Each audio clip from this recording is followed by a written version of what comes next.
Hollywood executives watched Richard Holland physically batter and financially extort Chaka Khan for 4 years, responding only by applying thicker makeup over her bruises to protect their multi-million-dollar asset. They knowingly monetized her captivity, forcing a terrified victim to masquerade as a global icon of female empowerment, while her husband stripped her of every dollar she earned. This corporate-funded nightmare only shattered the night she was forced to point a loaded firearm at her abuser just to stay alive. The fractures in Yvette Stevens' past created the exact vulnerabilities that industry predators relied upon. Born Yvette Marie Stevens, in 1953, she grew up in a world that demanded toughness. Chicago was unforgiving. From a young age, she possessed a vocal instrument that was entirely disproportionate to her small frame. It was a voice that commanded attention, but attention in the entertainment world is rarely benign. It attracts predators. It attracts men who view raw talent as a natural resource waiting to be mined. Yvette was aware of the dangers. She sought protection. She sought an anchor. She rushed into her first marriage in 1970. She was only 17 years old. She married Hassan Khan. The marriage was a desperate attempt to build a sanctuary in a chaotic world. It was during this period that she adopted the name Chaka Khan. The name was meant to be a shield. It was a declaration of strength she did not entirely feel. The teenage union crumbled rapidly. A 17-year-old cannot sustain a marriage while simultaneously trying to navigate the grueling, predatory landscape of the music business. The divorce left the young girl with deep psychological scrapes. She was insecure, navigating a shark-infested environment, and desperately craving a true protector. The early 70s were a trial by fire. She joined the band Rufus. They were playing small clubs, hustling for recognition, living out of suitcases, and dealing with promoters who routinely shortchanged black artists. The pressure was immense. Yvette was the focal point. She was the lead singer, the visual draw, and the primary asset. By the mid-70s, the product was generating massive revenue. Rufus exploded onto the charts. Hits dominated the radio. She was suddenly thrust into the blinding glare of international fame. She was performing in front of tens of thousands of screaming fans. She was on television. She was on magazine covers. The transition from club singer to global superstar happened with terrifying speed. She had no time to process the change. She had no time to heal the wounds from her first failed marriage. She was simply pushed onto larger stages and told to sing louder. This is the exact environment where predators thrive. They look for the exhausted. They look for the isolated. They look for the star who is surrounded by people but completely alone. Richard Holland entered the frame right as the pressure was reaching a boiling point. He did not present himself as a fan or a sycophant. He presented himself as a mature, grounding force. He offered a contrast to the frantic energy of the record executives and the grueling demands of the tour managers. He stood in the background, a seemingly calm presence in the center of her hurricane. He promised a safe harbor. He told her he could handle the pressure. He told her she did not have to fight the world alone anymore. Yvette wanted to believe him. She was 23 years old, exhausted, and carrying the weight of a massive band on her shoulders. She wanted a home. She wanted a partner who saw Yvette, not just the money-making machine named Chaka Khan. Richard Holland played the role of the sanctuary perfectly. He said the right things. He offered the illusion of stability. In August 1976, she married for the second time. The wedding was a moment of profound relief for her. She believed she had finally secured her perimeter.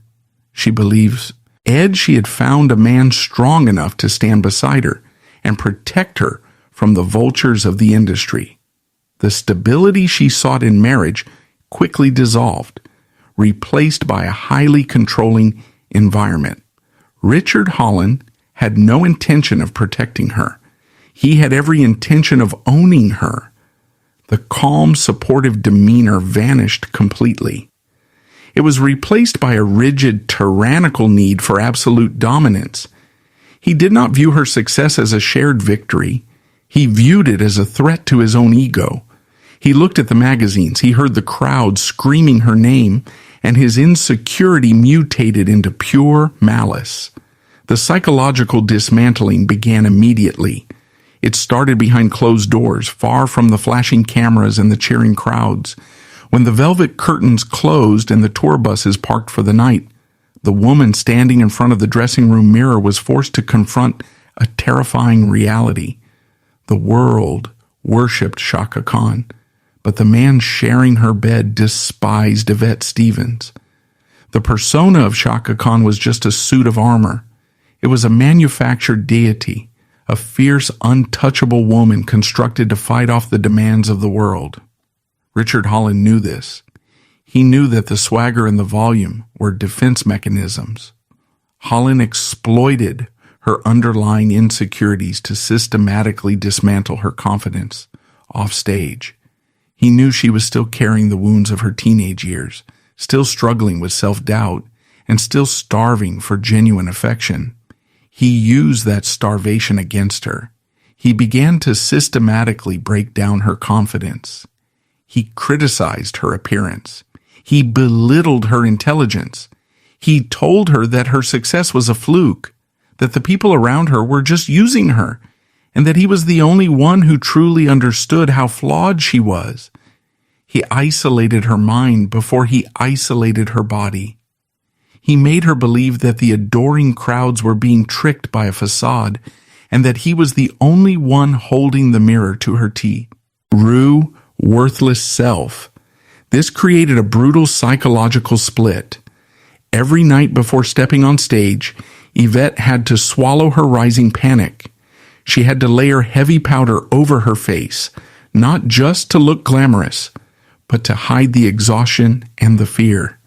She had to take a deep breath, suppress the terrified girl who had just been verbally decimated in a hotel room, and transform into her alter ego.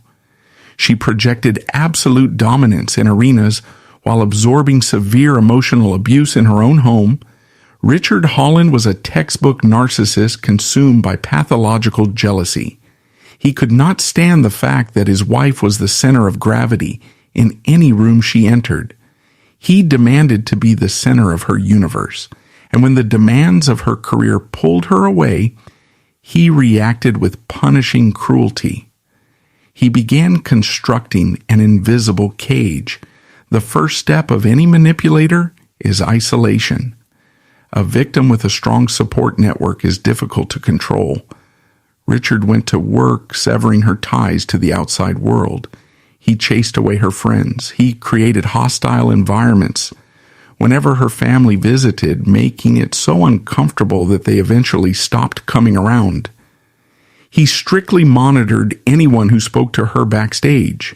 The musicians, the crew, and the backup singers were all viewed with intense suspicion.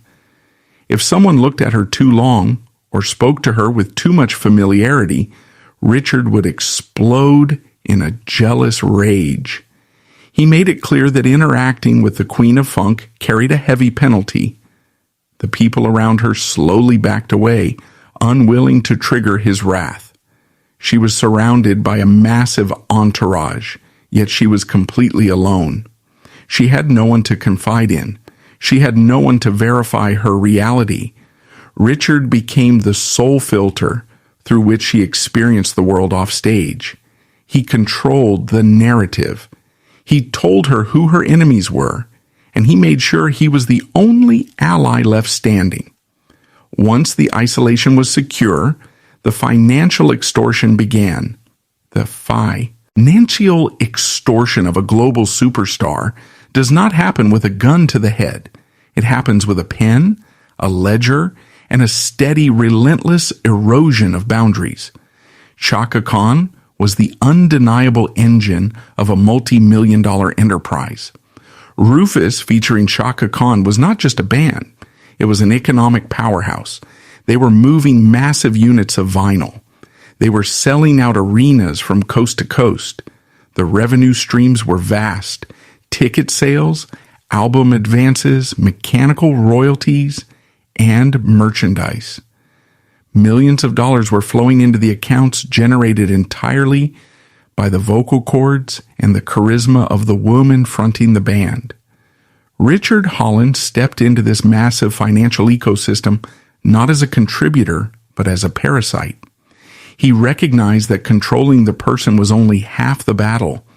To secure absolute dominance, he had to control the capital. He initiated the takeover under the guise of protection. It is a classic strategy employed by financial abusers. He told her that she was an artist, that her mind was too creative and too fragile to be burdened with the ugly realities of accounting and contract negotiations. He offered to manage the books. He offered to interface with the business managers. He framed the extortion as an act of devotion. He was taking the heavy lifting off her shoulders so she could focus entirely on the music. She agreed. She was exhausted from the touring schedule. She was already mentally worn down by his constant psychological belittling. Handing over the financial responsibilities felt, momentarily, like a relief. It was a fatal error. Once he had access to the accounts, he shut the vault. The money that she generated through grueling, sweat-soaked 2-hour performances was funneled directly into accounts that he controlled. He became the gatekeeper of her own wealth. The shift in the power dynamic was brutal and immediate. She went from being the primary breadwinner to being a dependent in her own home. If she needed cash to buy basic necessities, she had to ask him for an allowance. If she wanted to send money to her family, she had to justify the expense to the man who was actively trying to cut her off from them. He scrutinized every receipt. He demanded an accounting of every dollar she spent, while he utilized her fortune to fund his own lifestyle, build his own status, and solidify his leverage over her. The humiliation was absolute. The psychological dissonance was severe. She would stand on a stage in front of 20,000 screaming fans who had paid their hard-earned money specifically to see her. She was generating hundreds of thousands of dollars in a single night. The record executives bowed to her. The promoters treated her like royalty. But when she walked off the stage and returned to the hotel suite, she did not even have the cash in her purse to pay for a taxi. This financial starvation is a highly effective tool for trapping a victim. Richard Holland knew that if Chaka had free access to her millions, she could buy a plane ticket. She could buy a house. She could hire the best divorce attorneys in California and sever the tie. By cutting off her access to the capital, he crippled her ability to escape. She was a hostage who was paying for her own captivity. But psychological warfare and financial control were not enough to satisfy his ego. A narcissist requires absolute submission. Chaka Khan, despite the severe abuse, possessed a core of defiance that could not be entirely extinguished. She was, fundamentally, a fighter. When she questioned his decisions, when she pushed back against the isolation, when she demanded access to her own money, the tension in the house escalated past the point of verbal abuse. The psychological violence crossed the threshold into physical battery. The transition is rarely sudden. It begins with physical intimidation. It begins with blocking a doorway, grabbing a wrist, or throwing an object against the wall. It is designed to test the boundaries to see how much terror can be inflicted before the victim fights back. When Richard Holland realized that the isolation had worked, that she had no one to run to and no money to run with, He unleashed his fists. The arguments inside their lavish residence routinely ended in violence. The triggers were unpredictable and often entirely fabricated. He would fly into a rage over a perceived slight, a wrong look from a musician, a delayed flight, or simply because the stress of his own inadequacy required a physical outlet. The man who had promised to be her safe harbor became her most dangerous threat. The reality of domestic violence in affluent, highly controlled environments is a silent horror. There are no neighbors through a thin apartment wall to hear the screaming. The residence was a fortress. The staff, if there were any, were paid by Richard. The security detail worked for the management, and the management wanted the tour to continue without scandal. The beatings occurred in a vacuum of accountability. Chaka Khan was subjected to savage physical assaults. He beat her black and blue. He left marks on the body that the world worshipped. This creates a terrifying double life. A victim of domestic violence who works a normal job can sometimes hide the bruises under long sleeves and avoid the spotlight. Chaka Khan was the spotlight. Her job required her to be highly visible, highly energetic, and physically exposed. She wore glamorous, revealing stage outfits. She was photographed constantly. When the beatings occurred, the immediate aftermath was a frantic exercise in damage control. It was not about seeking medical attention. It was about ensuring the product was presentable for the next show. She spent nights curled on the floor, applying ice packs to swollen eyes and bruised ribs.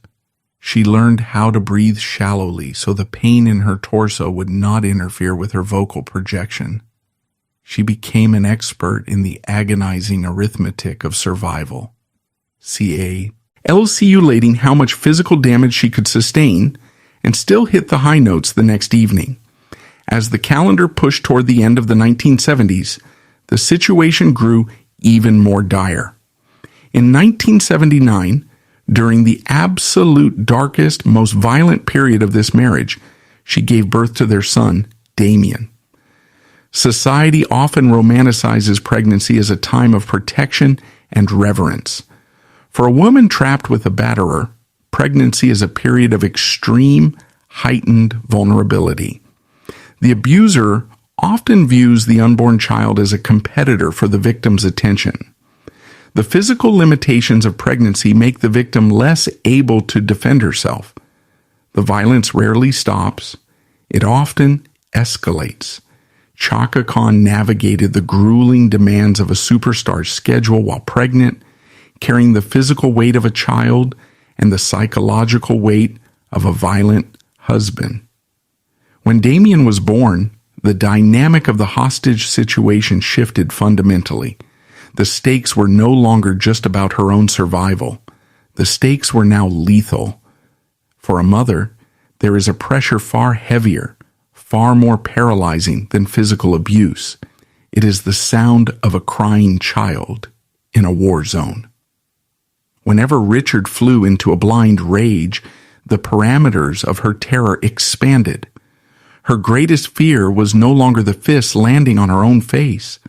Her greatest terror was the haunted, confused eyes of her little boy watching his father assault his mother.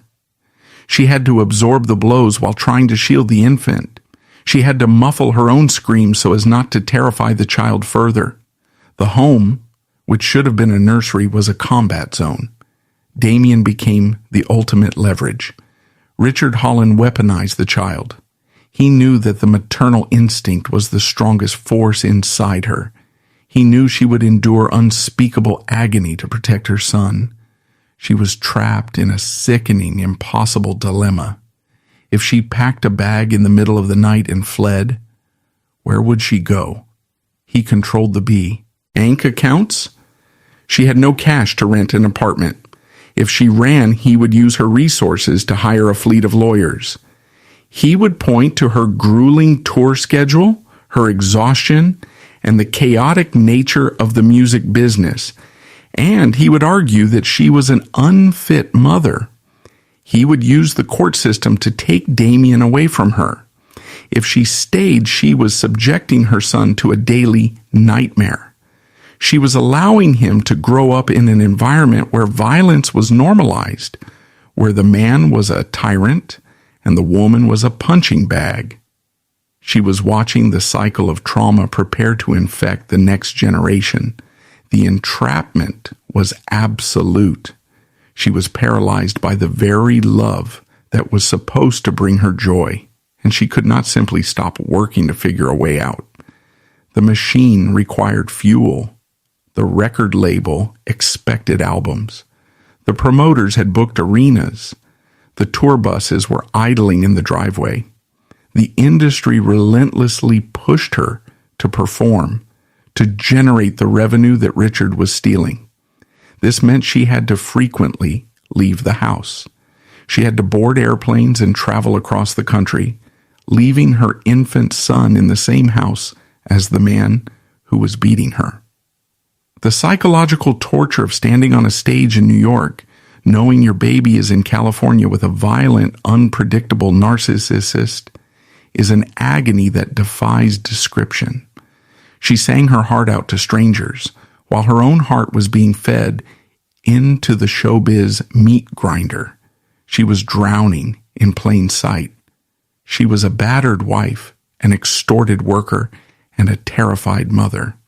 She was bleeding out on the marble floors of a mansion, and the men who had the power to intervene, the men who profited from her voice, simply turned a blind eye. The violence behind closed doors was a tragedy, but the complicity of the corporate empire was a crime. The most terrifying aspect of systemic abuse is not the violence itself. It is the silence that surrounds it. When a woman is battered in an isolated home, the abuser relies on physical barriers to keep the secret. But when the victim is one of the most recognizable faces on the planet, the abuser cannot rely on walls. He must rely on the complicity of the people around her. Richard Holland did not operate in a vacuum. He operated in plain sight of a massive, highly efficient corporate machine. The executives at ABC Records and subsequently Warner Brothers Records were not ignorant of the situation inside Chaka Khan's home. The music industry in the 1970s was an intimately connected network. Managers, promoters, roadies, and record executives functioned as a closed ecosystem. Information flowed freely within the inner circle. The volatility of Richard Holland was not a well-kept secret. It was a known variable. When Chaka Khan walked into a boardroom to discuss album artwork or stepped into a recording studio to lay down vocal tracks, she did not magically heal from the beatings of the previous night. The evidence was written on her physical body. There were swollen lips that made enunciation painful. There were dark purple bruises blooming on her arms and shoulders. There was a distinct, palpable terror in her eyes, a hypervigilance that is the universal hallmark of a battered woman. The men running ABC Records and Warner Brothers saw the bruises. They saw the flinching. They saw the way Richard Holland hovered over her, dictating her schedule and isolating her from her peers. A functioning moral compass would dictate immediate intervention. A normal human reaction would be to halt the production, contact law enforcement, and ensure the safety of the victim and her infant child. But the boardrooms of Hollywood and the executive suites of major record labels are not governed by moral compasses. They are governed by quarterly earnings reports, recoupment schedules, and profit margins. Industry executives notice the physical toll but prioritize their multi-million-dollar asset, managing the optics with heavy makeup to Inno. Sure, the tour continued. The complicity manifested in a chilling, cold-blooded pragmatism. The executives did not address the violence. They managed the optics of it. When Chaka arrived at a venue with a bruised face, the promoters did not ask who hit her. They did not offer her a safe place to hide. They picked up a telephone and called for an emergency makeup artist. The dressing room became the site of a macabre ritual. The environment was suffocating in its silence. The road crew, the backing band, and the management representatives would avert their eyes. No one asked questions. The makeup artist would open a kit and go to work. They used heavy theatrical foundation, the kind used to cover tattoos or severe scars, and layered it thickly over the contusions. They blended the colors, neutralizing the purple and yellow hues of the hematomas, rebuilding the flawless face of the Queen of Funk over the battered face of Yvette Stevens. They dressed her in sequins. They styled her wild, iconic hair to perfection. They handed her a microphone. The tour manager would knock on the door, point to a watch, and tell her it was time. She was shoved out onto the stage. The spotlights hit her. The crowd roared. She had to instantly suppress the trauma, ignore the physical pain radiating through her ribs, and deliver the high-octane, explosive performance that Warner Brothers was selling to the public. She danced, she belted out the high notes, and she sweated through the heavy layer of makeup that was the only thing standing between her private hell and public exposure. The record executives sat in the VIP sections, watching the crowds go wild. They watched the merchandise fly off the tables. They calculated the nightly gross. They saw a highly profitable product executing its function flawlessly. They did not care that they were financing a hostage situation.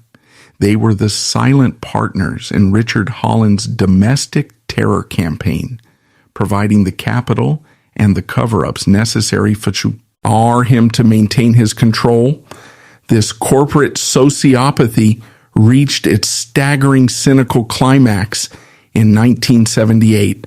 The band Rufus had achieved massive success, but the industry recognized that Chaka Khan was the true epicenter of the phenomenon. Warner Brothers Records was ready to capitalize on her individual star power. They prepared to launch her highly anticipated solo career. The stakes were astronomical. A successful solo debut would elevate her from a band leader to a global icon. It required the perfect lead single. It required a song that would define her brand, establish her identity, and dominate the radio waves. The label enlisted the legendary songwriting and production duo Ashford and Simpson. They crafted a track specifically tailored to the immense power of Chaka's voice and the fierce, independent image the label wanted to project. The song they selected was I'm Every Woman.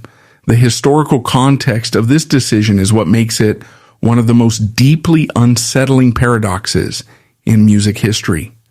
In 1978, the feminist movement was reshaping American culture. Women were fighting for equality in the workplace, autonomy over their bodies, and freedom from domestic subjugation. The culture was hungry for an anthem. Warner Brothers recognized the market demand for female empowerment and decided to supply it. They handed the sheet music to Chaka Khan. The lyrics were a declaration of supreme, almost supernatural female omnipotence. Whatever you want, whatever you need, anything you want done, baby, I do it naturally. The song proclaims that the singer possesses the collective strength, wisdom, and power of all women. It is a battle cry of invincibility. It is an assertion of total control over one's own destiny and the environment around them. When Chaka Khan stepped into the recording studio to lay down the vocal tracks, for I'm Every Woman, she was living the exact opposite of the lyrics she was being paid to sing. She was not invincible. She was broken. She did not have control over her destiny. She did not even have control over her own bank account. She was entirely subjugated by a man who beat her relentlessly and isolated her from the world. The psychological dissonance of that recording session is difficult to fathom. The heavy, soundproof door of the vocal booth closed, sealing her in with the microphone. The backing track, a driving, upbeat, disco-infused masterpiece, began to play in her headphones. The producers sitting behind the mixing desk at Warner Brothers demanded a performance of absolute confidence. They needed her to sound like a deity. Yvette Stevens stood in the booth, her body aching from the reality of her marriage, and began to sing The Lie. She hit the high notes with a ferocious intensity. She infused the track with a swagger and a pride that she had entirely lost in her personal life. She sang about being a woman who could cast spells, a woman who could not be defeated, a woman who held the world in her hands. She screamed those lyrics while knowing that in a few hours, the session would end. The producers would congratulate her. The executives would calculate the projected sales, and she would have to go back to the mansion. She would have to return to Richard Holland. She would have to shrink back down into the terrified, submissive girl he demanded her to be. She would have to hand over the money she had just earned by singing about ultimate power. The producers did not hear the irony. They heard a platinum record. They heard the exact frequency of commercial feminism that would guarantee heavy rotation on the radio. They captured her voice, pressed it onto millions of vinyl records, and shipped it out to the world. I'm Every Woman was an instant colossal phenomenon. It rocketed up the rhythm and blues charts. It crossed over to the mainstream pop charts. It dominated the disco floors from New York to London. The public reaction was euphoric.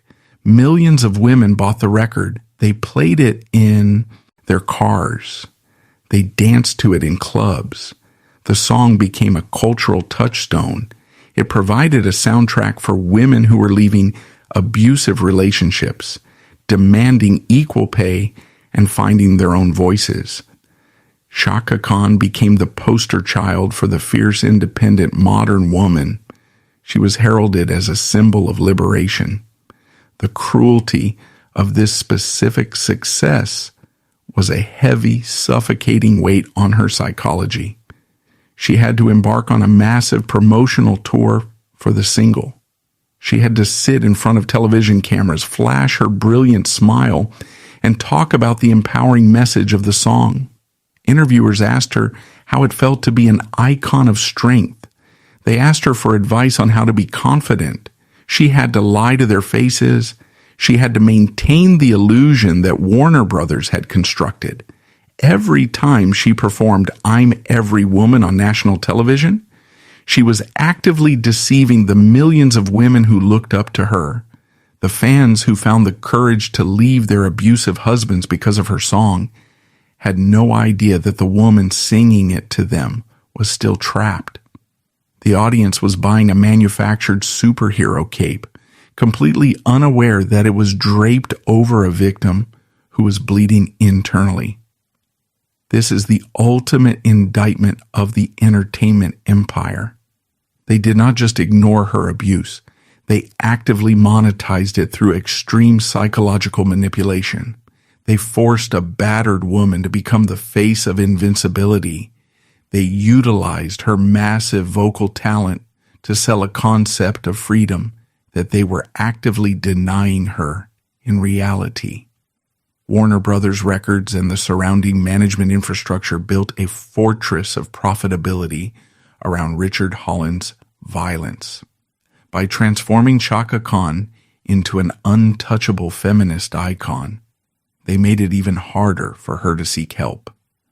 How could the woman who sang I'm Every Woman admit to the world that she was being beaten by her husband? The shame of the reality was compounded by the massive global scale of the lie she was forced to maintain.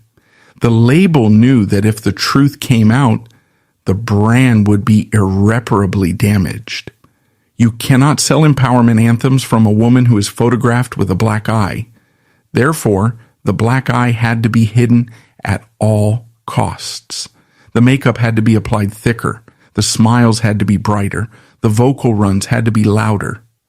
The 1978 recording of I'm Every Woman strips away the disco glamour, revealing the frantic undertone beneath the groove. The upbeat tempo is not joyful, it is frantic. The soaring, powerful belts in the chorus are not the sounds of a woman celebrating her freedom. They are the sounds of a hostage screaming for help from inside a soundproof vault disguised perfectly as a pop melody. She was projecting all the strength she wished she possessed into the microphone, hoping that somehow the sheer volume of her voice would be enough to break the chains that the industry and her husband had wrapped around her. But the industry only cared about the volume because it translated directly into capital. They collected the millions, handed the checks to Richard Holland, and left Yvette Stevens to face the consequences of the dark alone. The breaking of a psychological cage does not occur in a single cinematic moment of clarity. It is a slow, excruciating process of erosion. For years, the foundation of Chaka Khan's reality had been systematically dismantled by Richard Holland. He had weaponized her insecurities, isolated her from her support systems, and seized control of the millions of dollars she generated through her vocal cords. He had beaten her body and terrorized her mind. He had established a regime of absolute domestic terror, operating in the shadows while the corporate machinery of the music industry actively concealed his crimes to protect their profit margins. But a regime built purely on fear has a critical vulnerability. If the victim's terror of staying finally outweighs the terror of Leah, Ving, the control mechanism shatters. For Chaka Khan, the catalyst for this internal rebellion was not her own physical safety. A victim of chronic battery often becomes desensitized to their own pain, viewing it as an inevitable, unavoidable tax on their existence. They learn to absorb the blows. They learn to hide the bruises.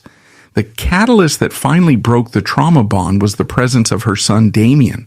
The birth of a child in a violent household fundamentally alters the geometry of the abuse. The victim is no longer just calculating their own survival. They are responsible for a vulnerable life. When Chaka looked at her infant son, the horrifying reality of her situation crystallized. If she allowed the marriage to continue, she was not just sacrificing her own dignity. She was condemning her son to a childhood defined by the sound of breaking glass, screaming, and the sight of his mother being assaulted. She realized that Richard Holland's violence was not a phase. It was not a reaction to her behavior, and it was not something she could fix by being a better, more submissive wife.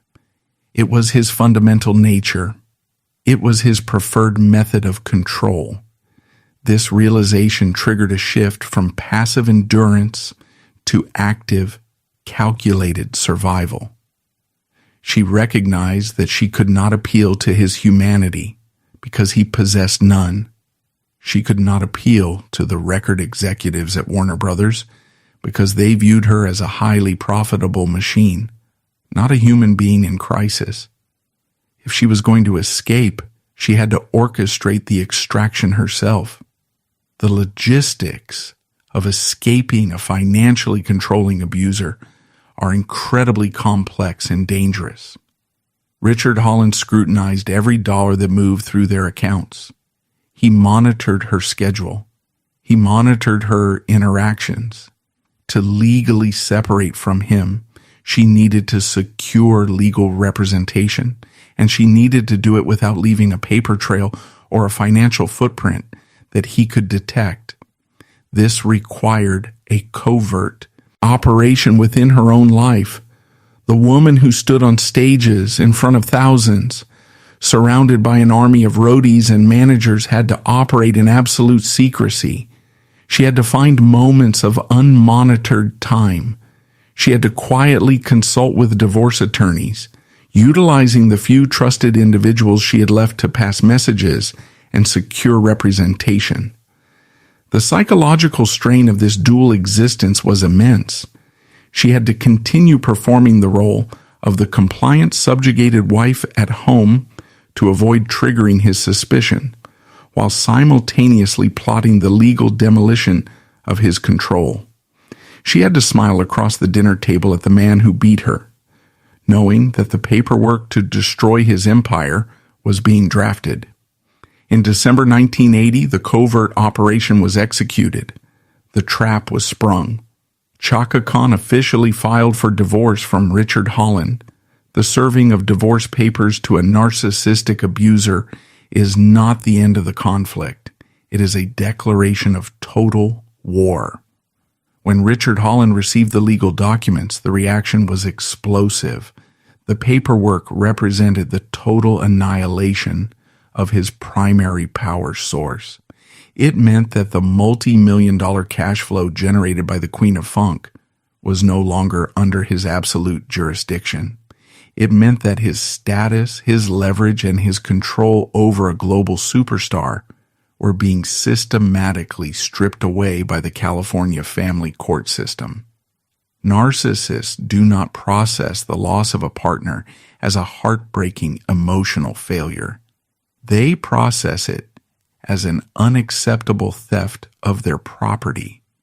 The period following the filing of a divorce is statistically the most dangerous, lethal time for a victim of domestic abuse.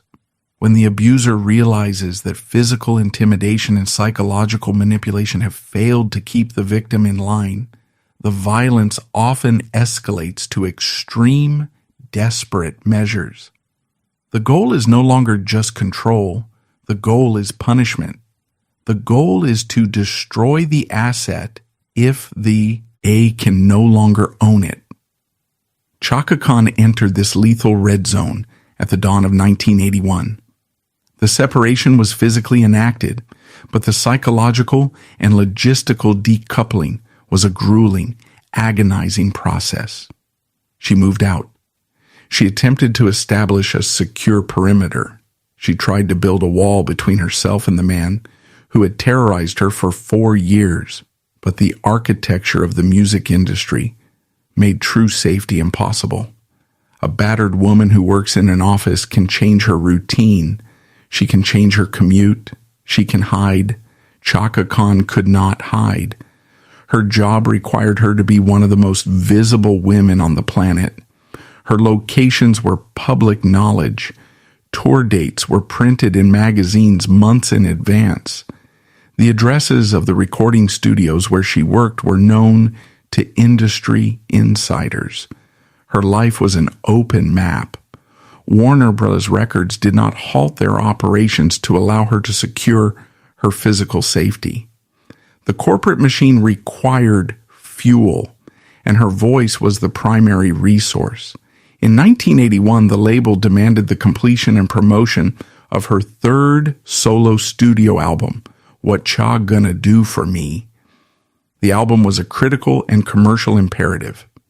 The label had invested massive capital into the production, bringing in legendary producer Arif Mardin to shape the sound. The tracks were complex, blending jazz, funk, and R&B into a sophisticated sonic landscape.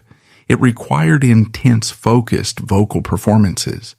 The reality of those recording sessions is a testament to her staggering psychological endurance. Chaka Khan had to step into the vocal booth, isolate herself with the microphone, and deliver flawless, soaring melodies, while her nervous system was locked in a state of high-alert survival mode. She had to sing about love, passion, and groove, while simultaneously wondering if Richard Holland was waiting in the parking lot of the studio. She had to memorize complex lyrical phrasing while her lawyers were calling her with P dates on the vicious adversarial divorce proceedings. The executives at Warner Brothers expected her to compartmentalize the terror.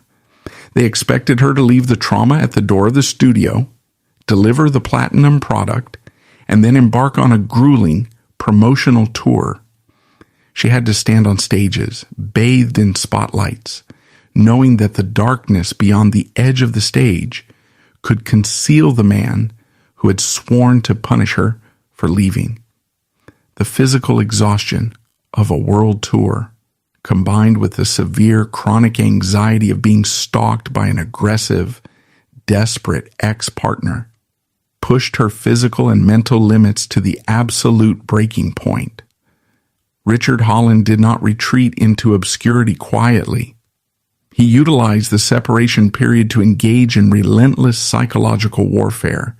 He understood her vulnerabilities perfectly because he had spent 4 years exploiting them.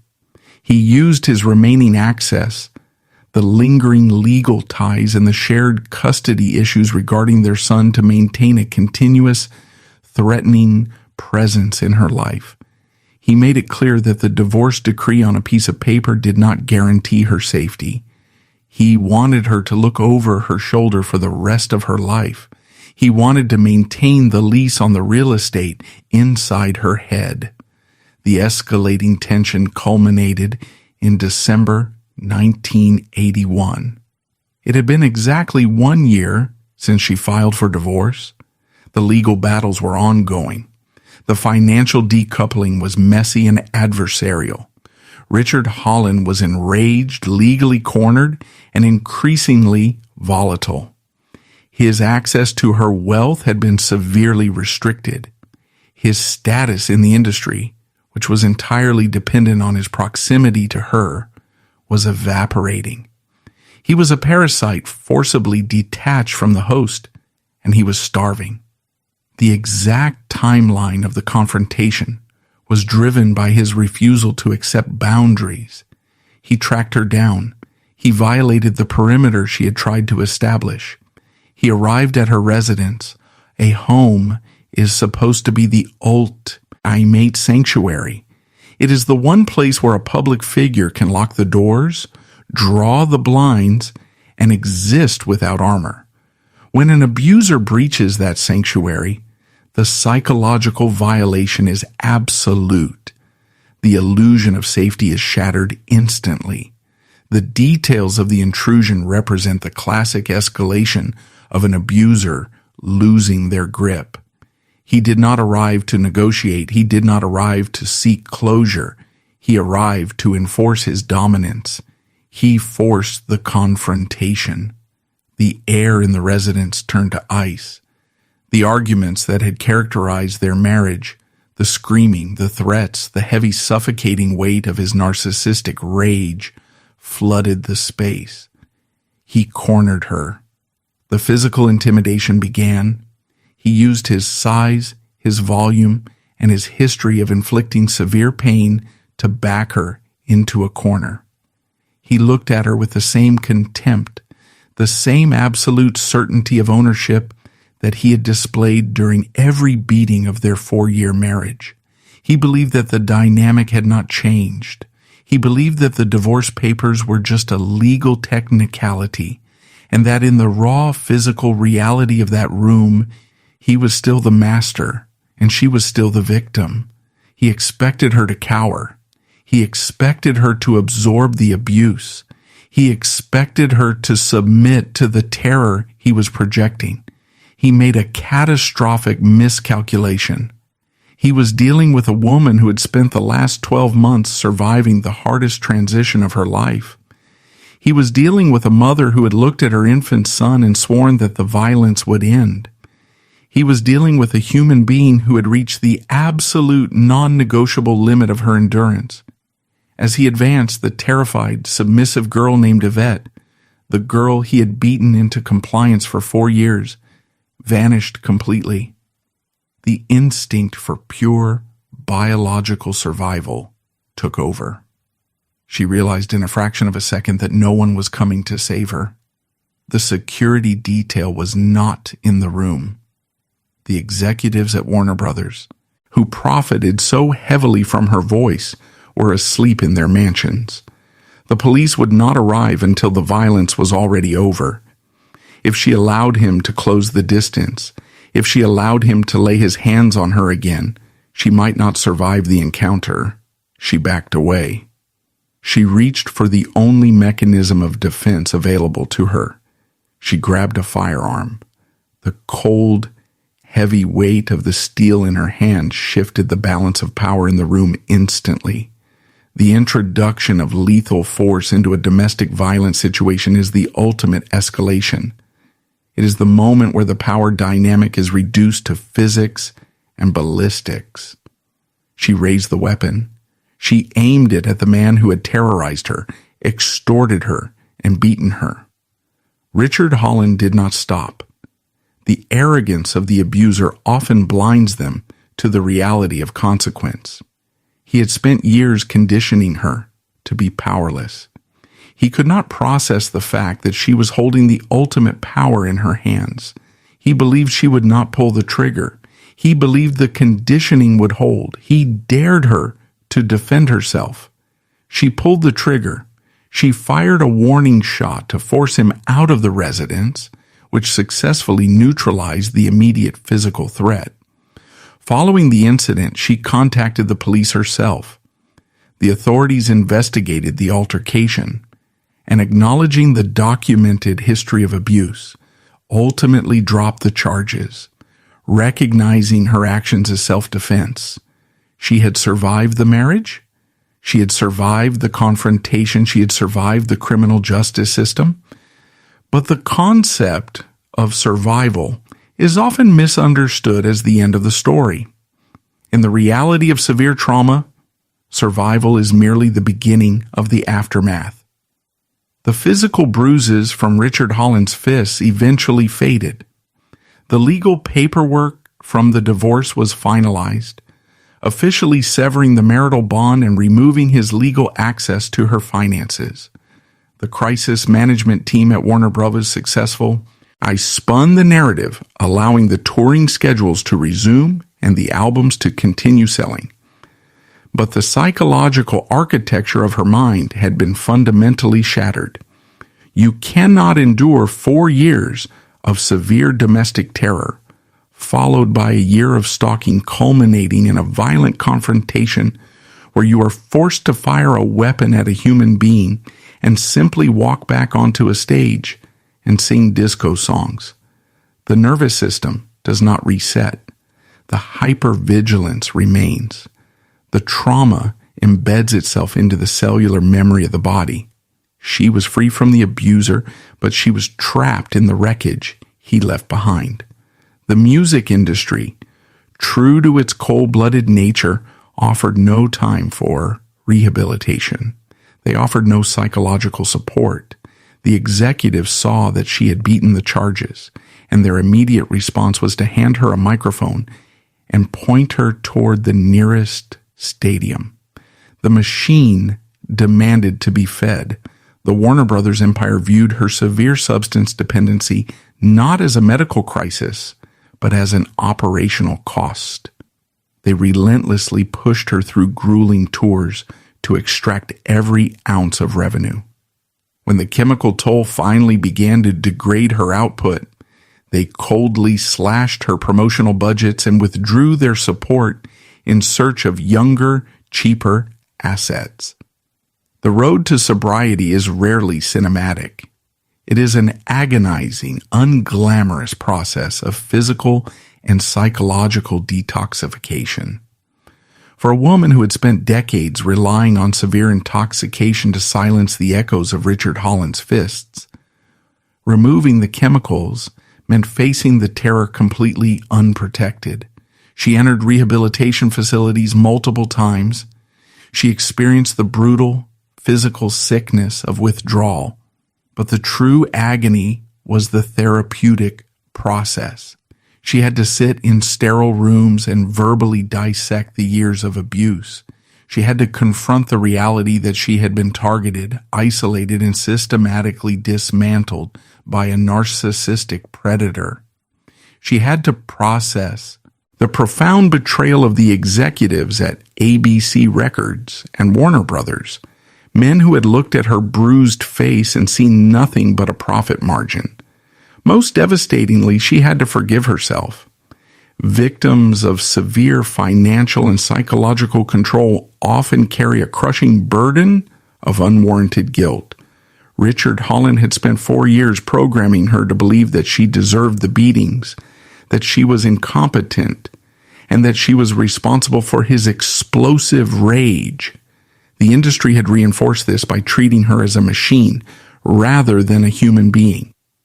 Unwinding that deeply ingrained conditioning required a monumental exertion of willpower. She fought back with the same primal survivalist instinct she had utilized on that dark night in 1981. She refused to become a tragic footnote in the history of soul music. She refused to let the narrative of her life be written by the men who had tried to destroy her. Her recovery was not swift, but it was relentless. As she slowly regained her sobriety, she also regained her voice. Not just the physical instrument that produced the high notes, but her actual autonomous voice as a woman. She began to speak openly about her battles with addiction. She refused to hide the ugly realities of her past. By dragging the skeletons out of the closet, she stripped them of their power. She took control of her career. She severed ties with the management structures that had enabled her abuse. She began to dictate her own terms. She toured on her own schedule, releasing music that resonated with her rather than chasing the algorithmic demands of the pop charts.